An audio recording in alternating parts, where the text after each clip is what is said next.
Je disais, le texte de 1 Timothée chapitre 3 nous montre au fait l'apogée de cet agenda divin. On parle du mystère de la piété. Le mystère de la piété, c'est le fait que Dieu ait pris une chair humaine. C'est le fait que Dieu s'est incarné. Et nous connaissons le texte qui dit, au commencement était la parole était avec Dieu, la parole était Dieu. Et cette parole, c'est elle qui a créé toutes choses. Rien de ce qui a été créé n'a été créé sans elle.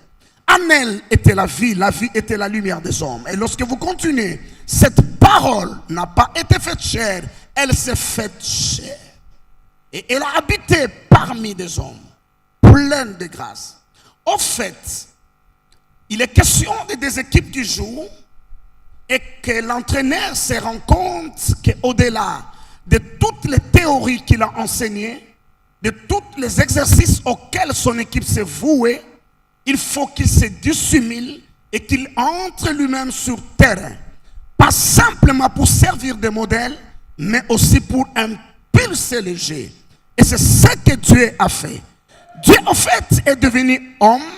Et ça, c'est un enjeu majeur. L'enjeu majeur autour des agendas, c'est l'humain, c'est être humain.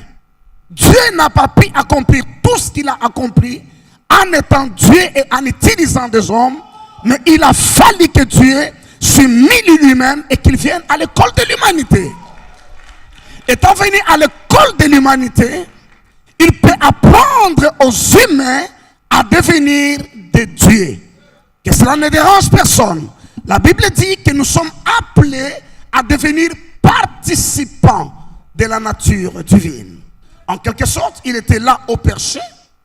Il a fait toutes les annonces et les appels. Mais il a fallu qu'il descende jusqu'à nous.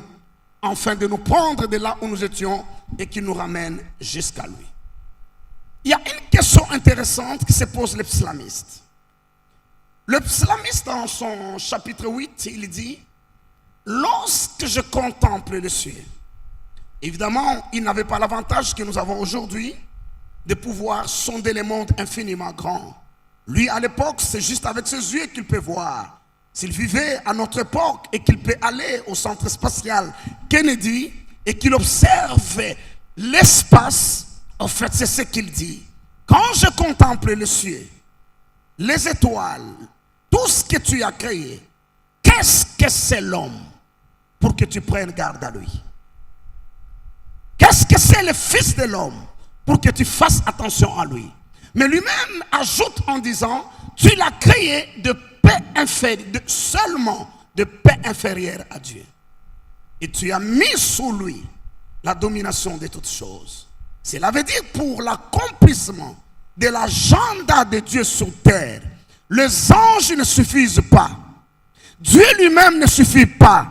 Il a besoin que des hommes et des femmes soient impliqués, que des hommes et des femmes jouent dans son équipe pour l'accomplissement de ses desseins sur terre. Je vais revenir, ça c'est important.